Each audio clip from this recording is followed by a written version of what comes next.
What's up, everybody? It's Mike here from The Art of Guitar, here to bring you sort of a sad lesson. A couple days ago, Chris Cornell passed away, and I had SOUNDGARDEN on my queue to teach their techniques, but I wanted to move them right to the front of the line for obvious reasons. SOUNDGARDEN was a huge influence for me, and when I first heard Outshined, I just thought, oh, it's an amazing sound. And then I learned more about the band, and then I went back and listened to their older albums, and the rhythm aspect of the band is what really caught me, that and his vocals, of course. And so I won't be focusing too much on lead techniques today. Kim Thayil's an amazing guitar player, of course, but today it's going to be mostly about the rhythm section that backed up Chris Cornell's vocals. So let's get right to it. There's a lot of cool things to discover, and rest in peace, Chris. So a lot of these rhythm techniques we have mentioned in other videos, but I wanted to show you how SOUNDGARDEN used them. And we're not going to be teaching any real songs or licks as far as exactly note for note, but I will be playing examples from their music to show you how they use these techniques. And the first one is natural harmonics for rhythm playing. If you guys are familiar with natural harmonics, you know that the 12th fret, 7th fret, and 5th fret are the best places to play them at first. But there are other places like 4th fret, 2.6, those kind of strange in-between numbers. And if you just barely touch the string and ride it across while you pick, you get a lot of cool sounds. You could find most of them that way. So the first thing I notice is on the song Ugly Truth, they start out at the 7th fret, which is normally the B note, and they create the harmonic on top of that. And then you go down to the 2.6 fret. People always wonder what that means. What I always do is I divide the frets into 10 little sections, and then I go in what would be about 6 sections. So let's say here's 1, here's 2, and then if you divide the 3rd fret into 10 sections, 6 would be a little bit past the midway point. And if you play with that harmonic there, you get a really cool high sound. I love that sound. Then we're going to move to the 4th fret. Get some pretty wicked sounds that way. Now what they do is they start to pick fast, up and down, alternate picking while playing those harmonics. Check this out.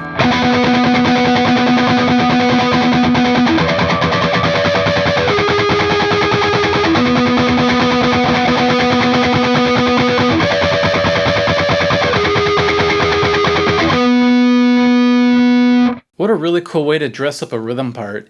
We're going to talk about odd time signatures in a little bit, but one thing that that really caught my ear about SOUNDGARDEN is their way of using rhythms and riffs in a circular fashion. Sometimes it creates this strange feeling of you don't really know where the one beat is, and this is one of those cases. So from the same song.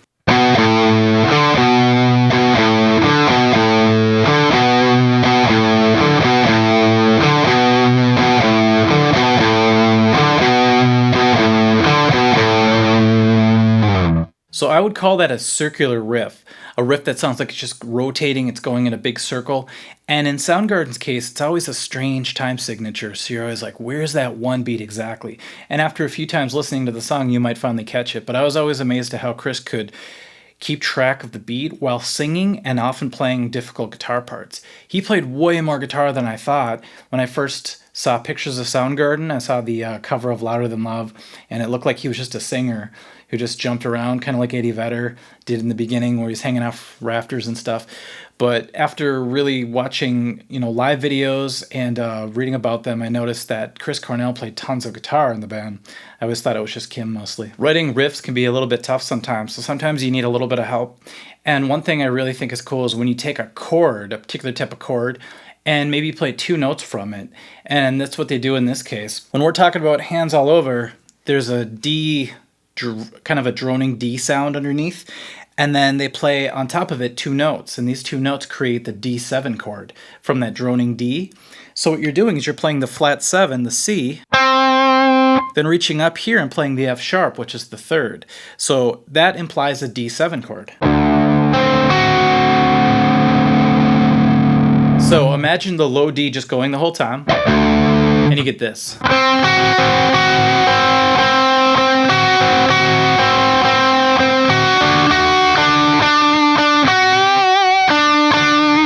So when I switch switch the bottom note, I just went to a D instead of a C, and obviously that's going to work because it's part of the drone underneath it.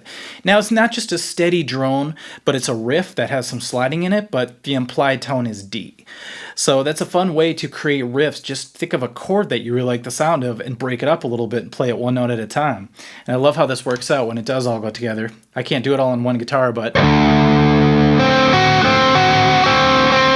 that sound right there, the sound of a massive D7 chord, especially with their tone and their distortion.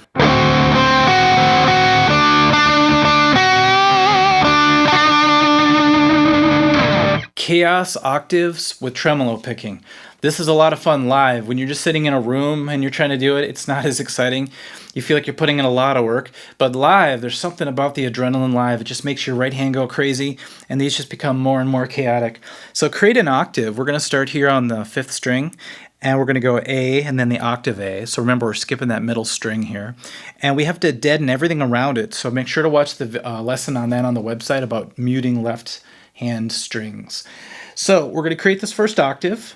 And if you do the octave correctly, you're going to get this sound. It's just the 2 notes happening. Then we're going to move it back half a step. Remember, half a step is just 1 fret. Then back a whole step. Then back another whole step. Then you got to take your right hand and just start going nuts. Now, some people use the whole arm when they're playing live just to kind of have a good showy look to it. It looks like a big blur. You could use your wrist and do the Eddie Van Halen kind of rotation wrist that I like to do sometimes. I'm just going to use more of my arm today just to get some exercise. I don't know.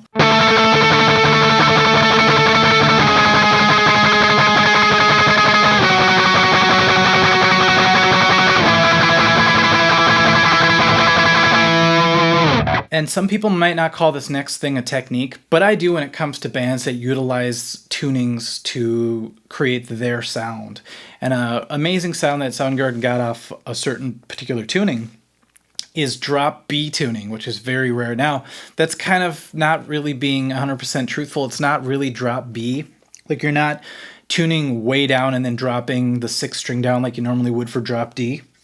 You're going to leave everything in standard, but you're going to take the 6th string, the low E, and we're going to bring it all the way down until it's B. And the way to do this is you could reference it off of another B note on your guitar. So you could play the 2nd fret of the 5th string to hear what a B sounds like, and then drop the 6th string until it matches.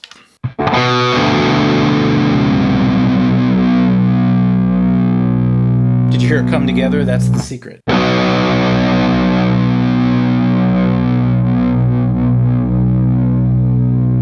I like it when the waves start to do this. You can hear it started to even out, and then you know you have it. So that's pretty vicious sounding, the low B now. So we have B, A, D, G, B, E. It's kind of a strange tuning. And when they do this for Rusty Cage, let's go ahead and move right on to using this in a riff. This is a crazy riff, and on the album they use, there's an octave thing happening. But live, I saw Chris Cornell go like this.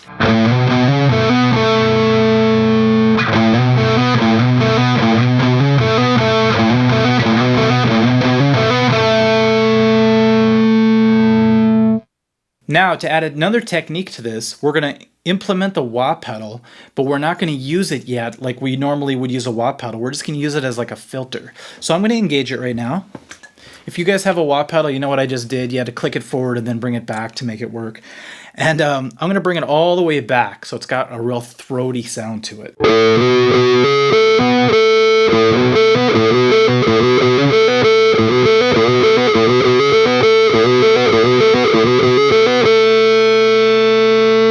Now my wah pedal gets pretty throaty, so I'm going to bring it forward just a little bit to make it a little less insane.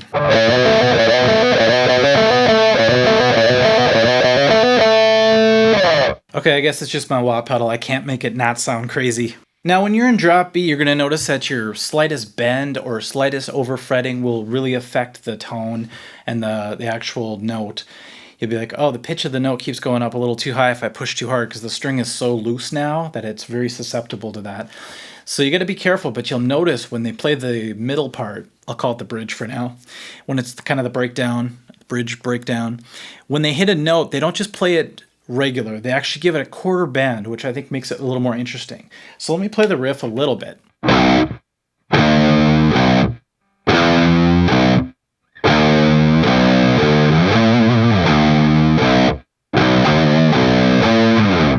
It's kind of like that. I'm close. If you don't do those little shakes, bends, the quarter bends, you get this.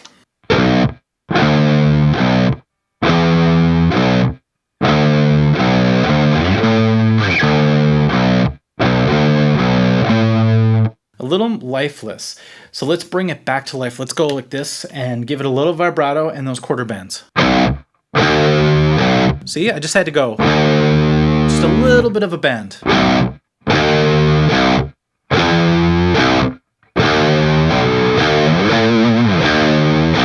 Since we already talked about tuning, I won't make this another technique. I won't count it as a technique, but we have to do drop D quite a bit with SOUNDGARDEN. So I believe the first time I really heard drop D, I guess I heard it in a Metallica song before this, but used in a very amazing type of riff that caught my ear was when I heard Outshine for the first time. And I was like, oh, what are they doing? I was watching their fingers and they were just doing these single barring techniques. And I'm used to seeing power chords when people play across the neck, so to see that was kind of interesting. So I did some investigating, learned about drop D tuning for the first time, and my life was changed. So if you guys know how to do drop D, you just take your E string and drop it down a whole step. I'll just do it really quick. You know, when you're in standard tuning, if you just play the 6th string, 5th string, and 4th string, and then bring down the 6th till it sounds good, you know how to do that trick maybe?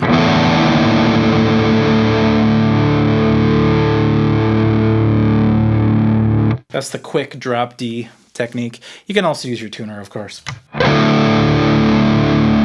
So what's great about drop D is you could do power chords with one finger now, so it's pretty cool.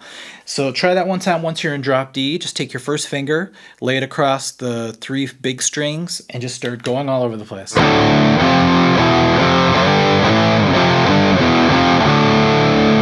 So when I heard Outshined,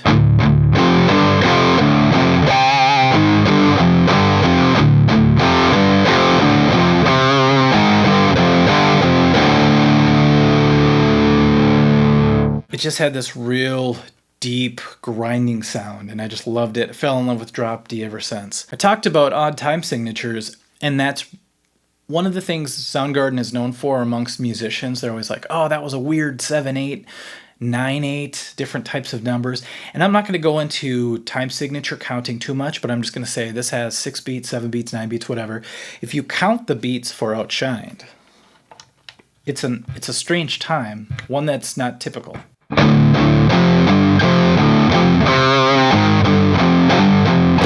2, 3, 4, 5, 6, 7. 1, 2, 3. So to go to 7, to go to any odd number is very strange, except for maybe 3. But 5, 7, 9, those time signatures tend to mess people up. But like I said before, props to Chris for being able to sing over those type of riffs while playing them. It's amazing that they always kept it together, it seems like. This was a cool production trick in Outshine. During the second verse, the guitar was doing a lead, and then Kim goes into this follow the vocals mode. And it's a great way to add some depth to maybe a second verse. If the first verse was a certain way, the second verse can sound even cooler if you maybe follow it with a guitar line.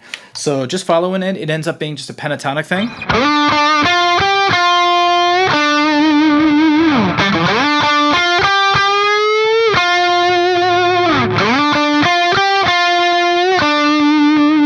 Feeling Minnesota, being from Minnesota, that line always got me.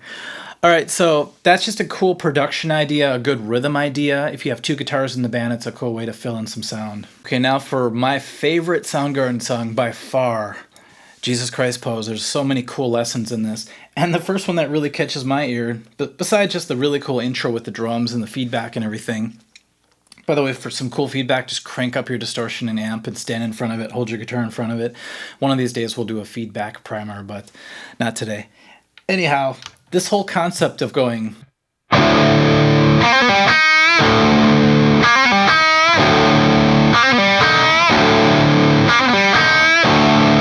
mean, how do you think of a riff like that? That's amazing.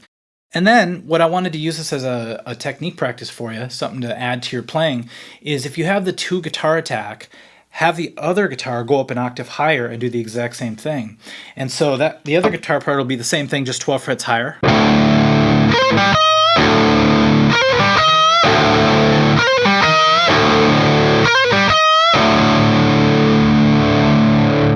The first hit is still just the open strings, so don't worry about going an octave higher on that, but just the little pull-off bend lick, make that an octave jump. And through the magic of post-production, let's go ahead and put that together. 1, 2, 3, 4.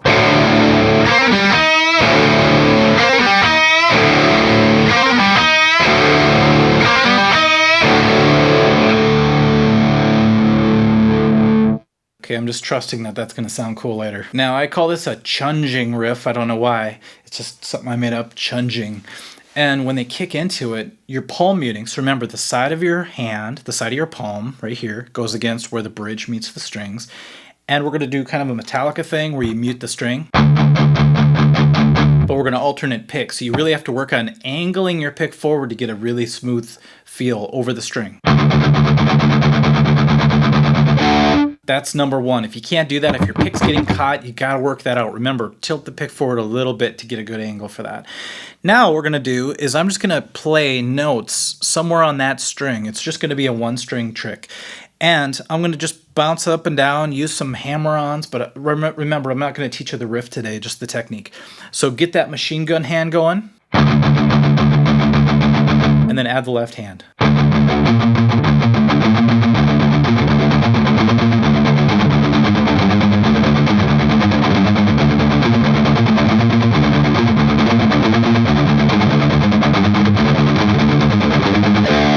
Takes a lot of control to bring your finger down right at the exact moment. Usually it's an upstroke in this song where you have to do the change. So metronome practice, of course, is very important for this. Take it real slow.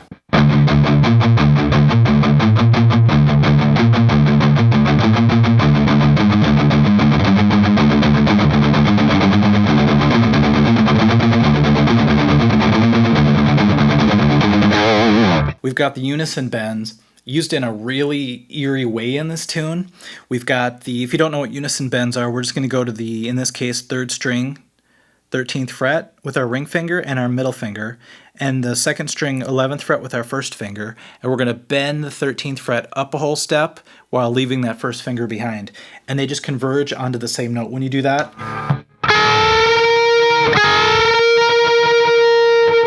sounds kind of like a Tool effect. You know, if you listen to Tool, they've got that eerie sound going on. But in this song, they just do a double quick bend.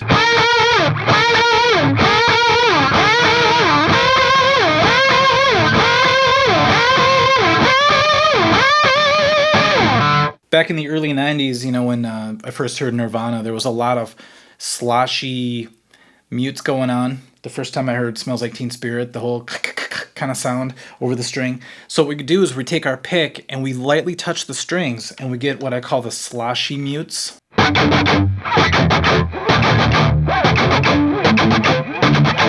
what's cool about sloshy mutes is sometimes you get harmonics because you're lightly touching the strings. Like that. Now in this song,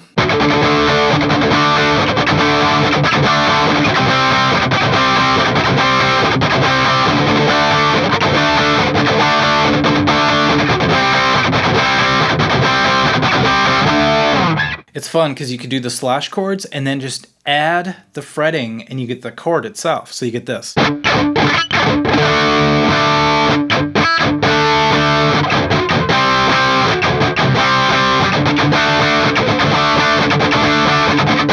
If you heard Black Hole Sun, you probably wonder about that intro.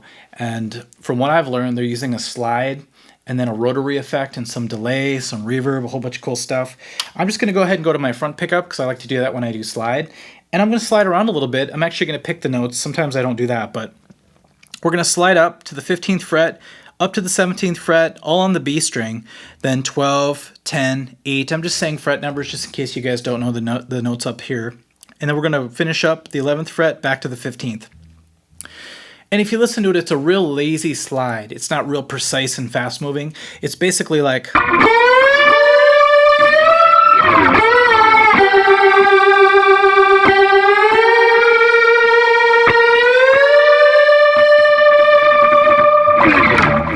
So it kind of died out as I was going. Maybe I'll switch to the treble pickup once. Try it again.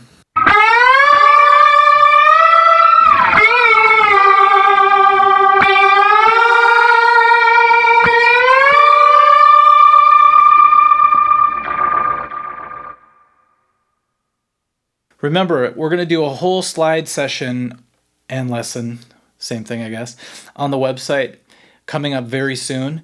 But just buy a slide. I like to use the kind that go on my pinky because I love having my other 3 fingers free.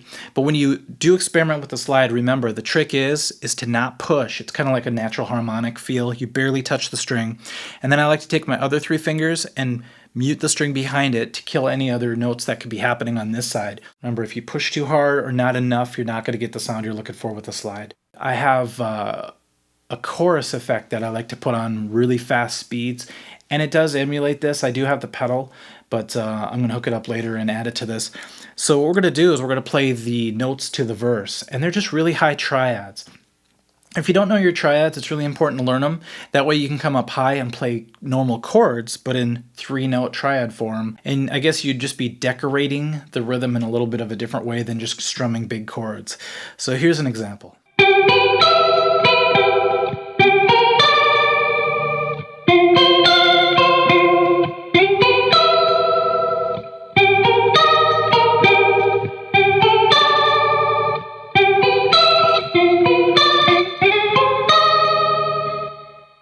The last part's tough because of the way your hand's positioned right here, and then have to move up to this shape. Very strange. So I never said triads are easy. You have to hit them very clearly, but you can see the effect, hopefully, adds a lot to the sound, and it can become a big part of a band's sound. Every time I hear that, I think of Black Hole Sun now, so that shows you the power of the right effects. Okay, if you get your wah engaged, and you start to just teeter it forward and back as fast as you can with your foot, you get a really cool sound that you could hear on part of Black Hole Sun and Fell on Black Days and a lot of other songs. But Kim's really good at just going nuts with his foot pedal, his wah pedal. And I'm just going to start out slow and speed it up and show you the difference. So here's slow.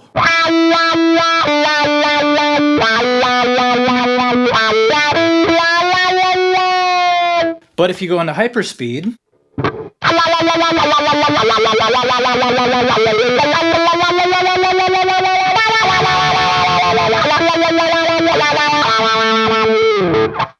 it gives it its own sort of effect, kind of like a rotary effect, except not in a circle, more like up and down. So I like to really train my foot to bounce fast. I don't have a camera on my foot right now, but just imagine my foot going up and down really fast. And you have to find that fulcrum and just ride it the right way. Kind of sounds like a cat trying to talk. Long distance riffs are really fun to play. I know one time I played a Linkin Park song that had one of these. When you're in drop D, you could mobilize yourself all around the fretboard, all the way to the 12th fret sometimes, even beyond. But in this example, we're really moving around the neck, creating a riff.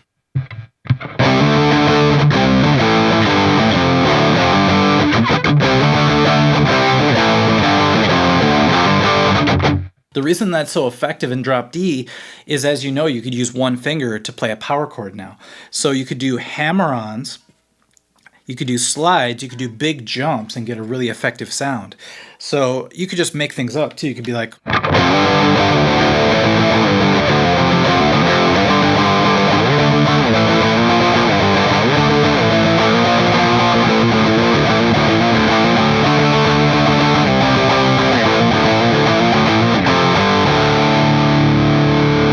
just play around. You know, I think of it as long distance riffs, because when are you ever moving this much, unless you're maybe playing a Pantera riff or something? But drop D allows you to do this, and I recommend that you do it to get some new ideas. Sometimes playing old school power chords and switching strings can get a little bit old, so use this as an opportunity to really explore the neck when you're writing riffs. This has got to be one of the greatest riffs of all time. And very simple, but they utilize what I call chord bending, and I never knew you could bend chords before.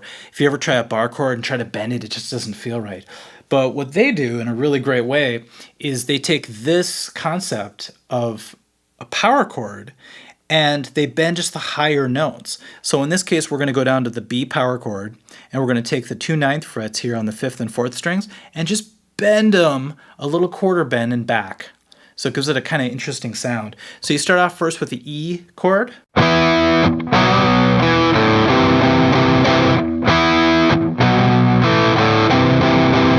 Now, if you decided to slide or do anything else besides the little bend, it doesn't sound as cool.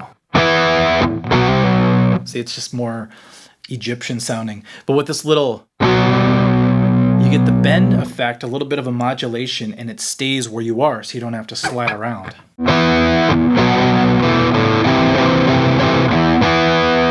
Now, I am trying to just bend the higher notes, but this comes along with it a little bit, not the end of the world. But just realize you could bend your power chords for a really cool effect. I heard this in a few grunge bands back in the day, and I always wondered how they made this sound.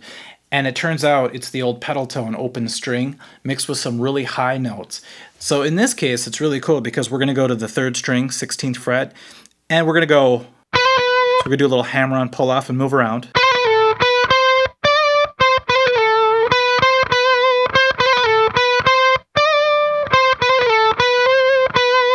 But it's not that great until you add the open D string, which is right here, and now you have this.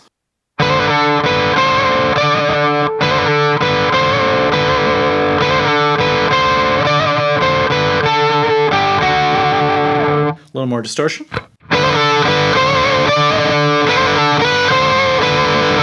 And as you can see, if you do that little vibrato in it, it gives it kind of that Eastern sound. It's pretty sweet. When this song came out, the intro caught my ear quite a bit because he used a wah pedal as a filter, but he also opened it up and closed it as he played this riff. It makes it sound twice as cool as it normally would, I'm sure. Now, they're in some weird C tuning, and I'm not going to do that in this case. I'm just going to play the notes the way they are, kind of. But you're going to get the idea of the effect. That's the most important part in this case. So I'm just opening the wah pedal slowly as I play this.